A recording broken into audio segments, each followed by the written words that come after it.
Vous avez subi l'année dernière une deuxième défaite électorale. Est-ce que la machine MPLA n'est pas trop forte pour vous? Je ne pense pas.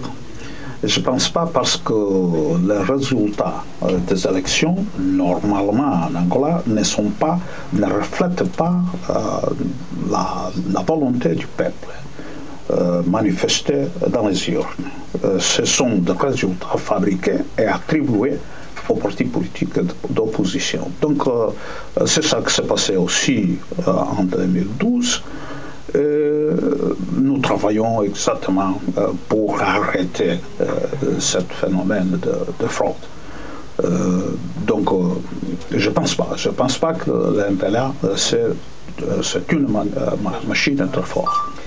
Pendant la campagne électorale, vous avez dénoncé les très graves inégalités, la corruption du système, mais est-ce qu'il n'y a pas eu tout de même des progrès ces dernières années, de nouvelles routes, de nouveaux buildings, notamment dans la capitale, Luanda? Oui, il y a de nouvelles buildings, de nouvelles routes, mais le pays, ce n'est pas des buildings, ce n'est pas des routes. Le pays, c'est le peuple. Surtout, et c'est le peuple qui souffre beaucoup, souffre un peu plus même qu'avant. Donc c'est ça pourquoi nous disons, oui, il y a des choses qui sont faites, mais s'il y a de nouvelles buildings, mais le peuple vit encore sans maison, sans résidence, donc ce n'est pas les buildings qu'on veut dire qu'il y a un progrès. Si nous avons des routes qui sont conçues par des Chinois, mais 3 mois après, les routes se trouvent encore avec beaucoup de problèmes. Donc ça, pour nous, c'est rien. Vous avez fait un bon score à Luanda et dans votre fief du sud du pays. En revanche, vous avez été écrasé par le MPLA dans les autres régions. Est-ce que l'UNITA n'est pas devenu un parti régional? Non, non et non. L'UNITA aujourd'hui, c'est un parti réellement national. Et vous pouvez regarder, nous avons eu un député à Cabinda, nous avons eu un député à Luanda, l'autre député à Vieux, l'autre à Benguela, l'autre à Wambo. Donc nous sommes partout. Ce sont des histoires que nos ennemis essayent de passer pour voir s'ils peuvent même dénigrer ce que l'UNITA fait au pays. Donc nous sommes confortables, nous sommes un parti national. Beaucoup disent en Angola que vous n'avez pas le charisme de Jonas Savimbi. Est-ce que ce n'est pas difficile de lui succéder? Non, pas tout le monde a le charisme de M. Savimbi. Pas tout le monde a le charisme de M. Savimbi. M. Savimbi, c'était un homme extraordinaire. Vous n'avez pas Savimbi tous les ans. C'est pas vrai. Et le charisme aussi, il faut le construire. Jonas Savimbi était au pouvoir, il était président de l'UNITA pendant de 30 ans, un peu plus que 30 ans. Donc ça, c'est pas le problème. Ce que je trouve, c'est qu'après avoir la présidence de l'UNITA dans une situation complètement difficile où les militants de l'UNITA, le peuple en général, pensaient que l'UNITA c'est fini. Après quelques années, nous avons aujourd'hui un UNITA qui bouge partout, un UNITA où il passe, tout le monde veut les parler, tout le monde veut les voir. Alors c'est vrai que votre parti a obtenu 32 sièges aux dernières législatives, mais le parti dissident d'Abdel Chivukuvuku a obtenu 8 sièges. N'est-ce pas la preuve que vous êtes contesté à la tête de l'UNITA? Je ne pense pas. Je pense pas. Ceux qui sont allés avec M. Abel, ce ne sont pas de l'UNITA. Nous analysions... C'est un ancien dirigeant de l'UNITA, c'est un ancien camarade de l'UNITA. Absolument. D'abord, c'est normal, dans un pays, dans un parti démocratique, des gens peuvent être de l'UNITA et peuvent sortir. Ce n'est pas un problème.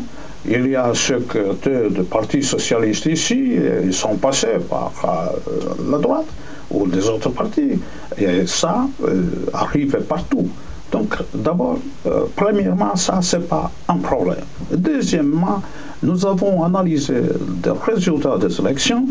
Ce que nous avons vu, c'est que ceux qui sont allés, sont votés, Monsieur Chibukubuku, je dis la Casa, ce ne sont pas de l'UNITA. L'électorat de l'UNITA se maintient. L'électorat de l'UNITA n'a pas bougé. N'a pas bougé. Donc ça, ce n'est pas un problème pour nous. Depuis toujours, la force du MPLA, c'est notamment le contrôle des puits de pétrole au large des côtes angolaises. Est-ce que ce n'est pas la raison pour laquelle vous avez perdu la guerre il y a 10 ans? Bien, je peux dire qu'en réalité, le pétrole compte. Nous trouvons même que ceux qui avant avaient supporté le mouvement de démocratie, aujourd'hui, il semble qu'ils supportent surtout le pétrole. Vous pensez bien sûr aux Américains? Un peu partout, ce n'est pas simplement les Américains. Mais donc, nous disions, même pendant ce voyage en Amérique, en Angleterre, partout, que le pétrole est là, et sera là toujours, avec un MPLA et avec les autres. Ils vont avoir du pétrole, même avec des autres personnes. Mais c'est vrai qu'il faut dire à la communauté internationale que ceux qui considèrent la stabilité de l'Angola, la croissance de l'Angola, c'est une stabilité apparente, c'est une croissance apparente, parce que ce que nous voyons, c'est la pauvreté en Angola.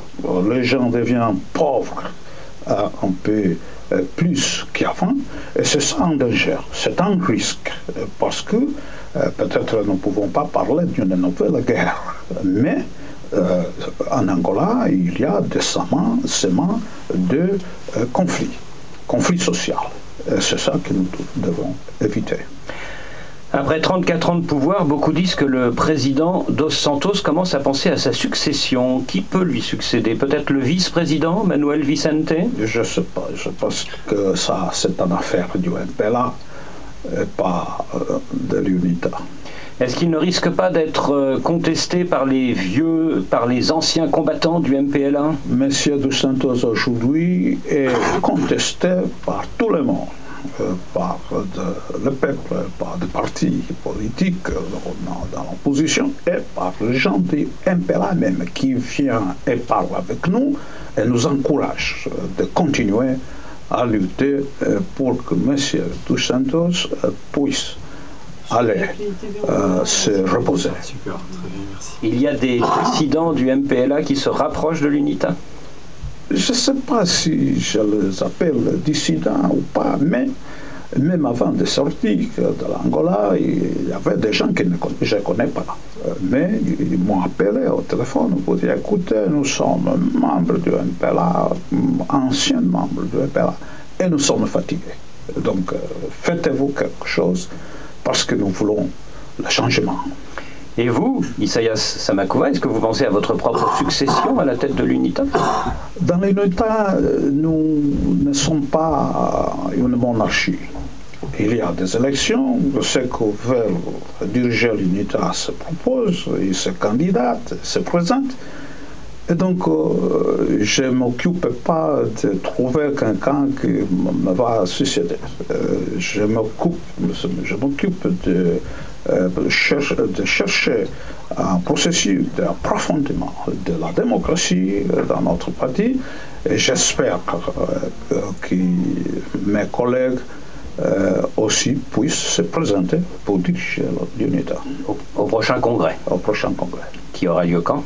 À 2015. Quelle est la solution pour Cabinda? Le statu quo, l'autonomie ou l'indépendance? Nous, dans l'UNITA, nous pensons que l'autonomie serait une bonne solution pour Cabinda. Cabinda, c'est une portion de l'Angola, mais je pense qu'il y a des spécificités qu'il faut aussi considérer. Et là, nous pensons qu'il faut entamer un dialogue réel avec les forces vives de Cabinda. Avec le FLEC? Tout le monde, FLEC, les autres qui sont de Cabinda et qui ont une voix là-bas, de telle façon que nous pouvons trouver une solution acceptable pour tous. Et là, je pense que Cabinda peut vraiment avoir une solution et pas comme aujourd'hui, que le Parlement dit que la situation est calme, quand nous tous, nous savons qu'il y a encore des problèmes. Isaias Samakouva, merci. Merci beaucoup.